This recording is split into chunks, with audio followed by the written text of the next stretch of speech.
Hello and welcome. I'm Jenny Florence from the A to Z of Emotional Health online library. Today, the video that I am going to be posting is a conversation that took place between myself and Julian Hall from the Calm People. Julian is an emotional resilience expert, and the conversation we had was originally part of the Giving Men an Emotional Voice series from the A to Z library.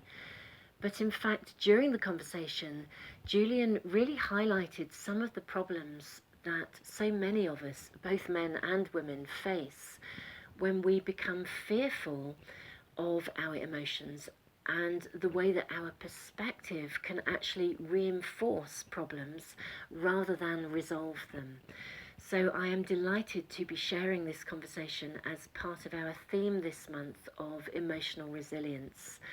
So my thanks to Julian Hall. For anyone wanting to access more about Julian, he has a listing on the A to Z of Emotional Health additional resources page, so you can find links there to his website. Thank you for joining me today. Together we really can make a difference.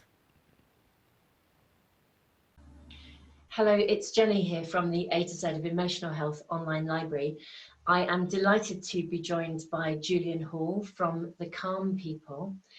I've been having conversations with men about emotions and feelings, finding out how easy it is for guys to have an emotional voice, whether from a personal perspective, a professional perspective, from a cultural perspective. They feel that that is okay. It's been fascinating to hear where guys are coming from in this area. Julian, you obviously work from a professional point of view in many ways with emotions. Would you like to say a little bit about yourself and about what you do? And yeah, please share your thoughts and feelings about men and emotions. Yeah, thank you. First, Calm People are emotional resilience specialists, and what we do is we go into organisations of all shapes and sizes, and we run emotional resilience programs helping people remain emotionally strong. And one of the subjects that we touch on, and it's interesting that we only touch on it, but we probably spend out of the day, we might spend half an hour, is talking about feelings. And the interesting thing for me, I was in a workshop yesterday where we talked about feelings, and at the end of it, and people sitting there going, wow, and I'm saying, yeah, this half an hour may be for a couple of you the most important half an hour you've spent for a long time, and heads were nodding around the room. And I said, but actually, if I told you you were being invited on a workshop to discuss your feelings, how many of you would have turned up? And they all went, we wouldn't, you know. And it's that thing about that ability to understand and connect with and talk about our feelings is such a difficult subject. I'm really lucky because for me, I get to do it in my work.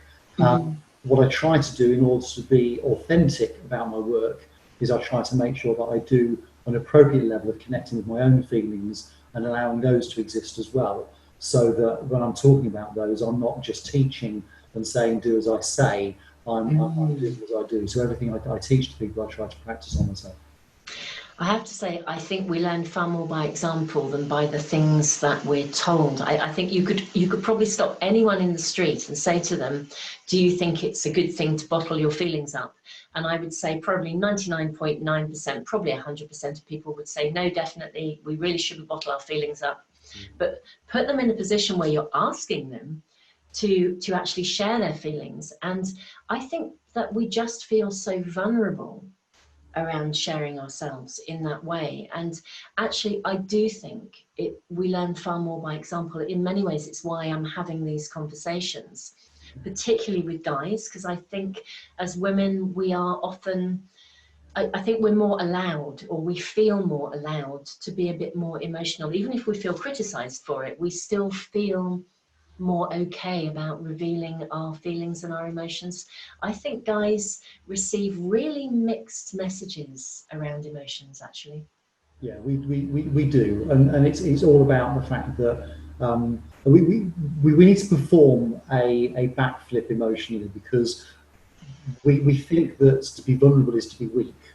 And actually what I've learned over the years is that to be able to acknowledge my vulnerability allow myself to have a relationship with it that I can work with rather than deny it, actually makes me a far, far stronger person than actually the person who just puts their heads down, says if I ignore it, it'll go away, and then plows on regardless. And the message I always want to give anybody I'm with and I'm working with is that if you have that, I'm going to put my head down and I'm going to plow on regardless, and I'm going to deny and suppress my feelings, then actually what will happen is at some point you'll get to a point in your life where you'll have to stop. Things will grind to a halt. You'll get to a crisis point in your life, and it'll all go wrong. It'll be because you've not been dealing with the feelings of vulnerability that we're all exposed to every day of our lives.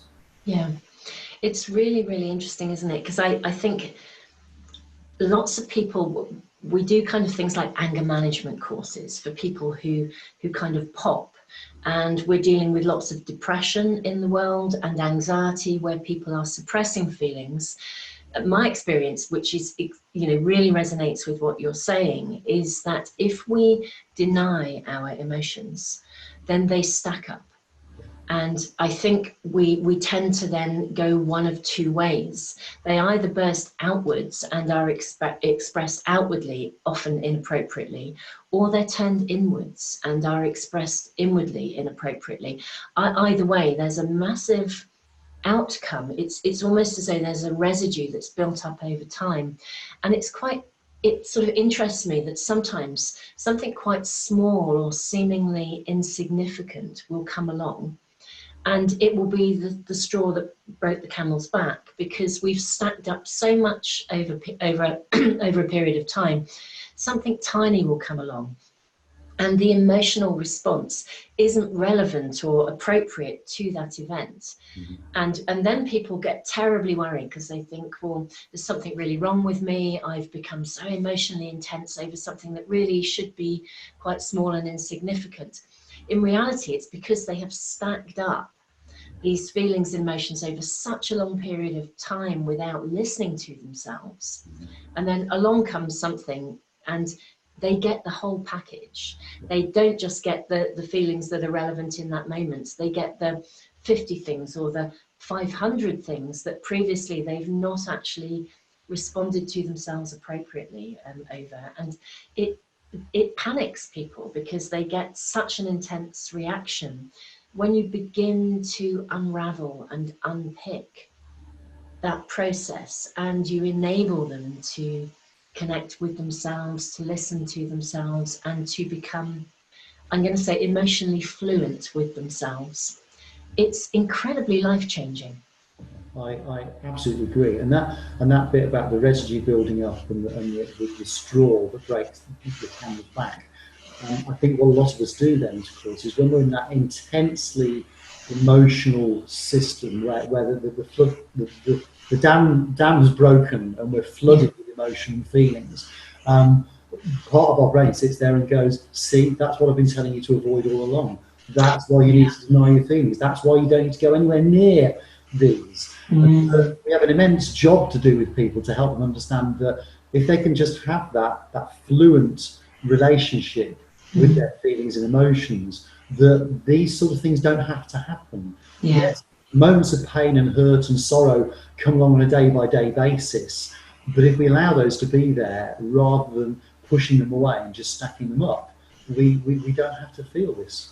Yeah, you've raised a fabulously important point, which I hope will really benefit people listening to these conversations, which is the way that we interpret that information. If we've stacked up our emotions and then suddenly we, as you say, the dam bursts, it can feel so overwhelming that we use that experience to reinforce the original perception, Yes. which was, this is why we avoid emotions like the plague, this is why we don't do emotions. And of course, all that's going to happen is that we shut down, we find ways of avoiding what's actually happened. We don't actually process the experience. We reinforce it, and then of course eventually the same cycle will happen again. And not only that, but we will be fearful of it happening again.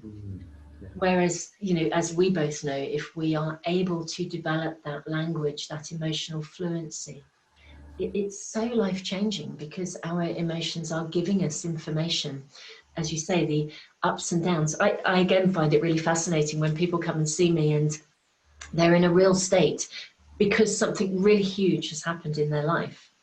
And yet they're sort of sitting there saying, how can I stop feeling this? And I'm thinking, well, if you weren't feeling this, I would have every alarm bell ringing, because this has happened and this has happened and this has happened. It's a completely natural response. And actually your emotions are saying to you, you need to slow down, you need to listen, you need to take time out and attend to yourself, because actually big things are happening in your world. And so they're a real indicator of when we need a greater amount of self-care, and they're a good indicator, I guess. They're giving us that sort of signposts all along the way, I think, in terms of what we need to do in any given moment. Yeah, and even what we need to do is just stop and be there, or whether we do need to take some action to defend ourselves or to stand up for ourselves or whatever it might be. But they're really, really useful pieces of information. But I think I sometimes use the term that they're a call to action, even if the action is non-action. Right, even if the call to action, as you said, is to stop and take time out. But you're right, they very often are. They are requiring something of us. They're letting us know something. And you're quite right. It could be stop, take time out right now, or it could be stand up for yourself. It could be, whatever the response is, something is needed. And I think the sort of almost the final layer of that is because we're so good at denying them, that when we are getting the messages, we're not very good at reading them. Whereas if we develop that fluency with them, then as those messages come in day by day, we are not only more accepting of them, but we understand them better and we know what they mean.